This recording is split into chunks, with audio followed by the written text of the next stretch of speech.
So what I'm doing here is I'm using our Inferno ropes. So the Northern Limits Bushcraft and Survival Inferno rope, and I'm using the Stone Circle Workshop's knife that was made for. That Wayne from Stone Circle Workshop's kindly made for us for the grizz.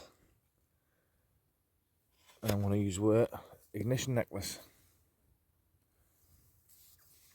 to get this going.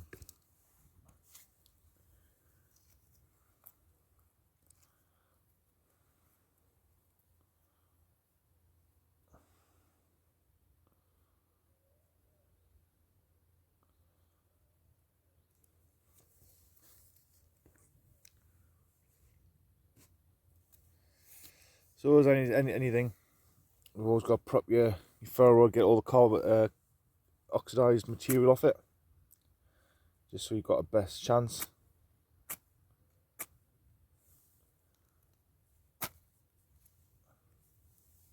Oh, this stuff never fails.